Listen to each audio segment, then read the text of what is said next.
Goa Organics వారి skin care, hair care, wellness products కోసం AP, తెలంగాణలో డిస్ట్రిబ్యూటర్లు కావాలను వివరాలకు స్క్రీన్ పైన ఉన్న నెంబర్ కి కాల్ చేయండి. శాంతి భద్రతల్ని సంరక్షిస్తూ ప్రజల జీవితాలకు, ఆస్తులకు రక్షణ కల్పిస్తూ నేరాలు, విధ్వంసాలు జరగకుండా కాపాడేందుకు ప్రభుత్వాలు ఏర్పాటు చేసిన వ్యవస్థ పోలీస్. శాంతి భద్రతల్ని కాపాడడం, పౌరుల్ని వాళ్ళ ఆస్తుల్ని రక్షించడం, నేరాల్ని నిరోధించడం, దర్యాప్తు చేయడం, వారి అధికార పరిధిలో చట్టాలు, నిబంధనలు అమలు చేయడం వంటివి చేస్తూ ఉంటారు.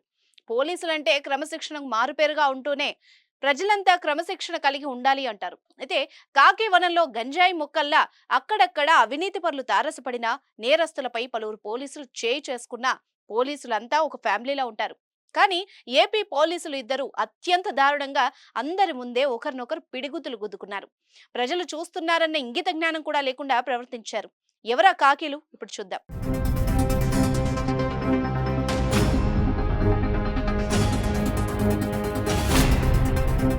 ఏపీలో ఈ నెల 13వ తేదీన లోక్సభ, శాసనసభ ఎన్నికలు ఉండడంతో రాష్ట్ర వ్యాప్తంగా భద్రత కట్టుదిట్టం చేశారు. ముఖ్య కూడళ్లలో చెక్ పోస్టులు ఏర్పాటు చేసి వాహన తనిఖీలు ముమ్మరం చేశారు.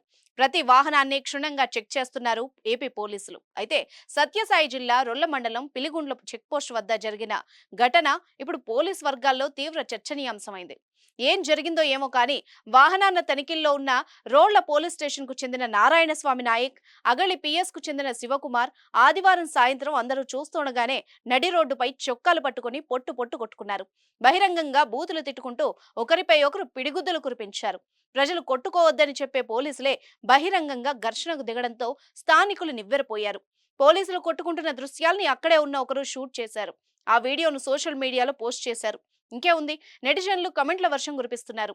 పంపకాల్లో తేడా వచ్చిందేమో అని ఒకరు పెడితే, ఎవరైనా వాళ్ళని ఆపండ్రా బాబు అంటూ మరొకరు పోస్ట్ చేశారు. పోలీసుల పరువు తీస్తున్నారు కదరా అంటూ మరో నెటిజన్ పోస్ట్ చేశాడు. మీరేమంటారో కూడా కమెంట్ చేయండి.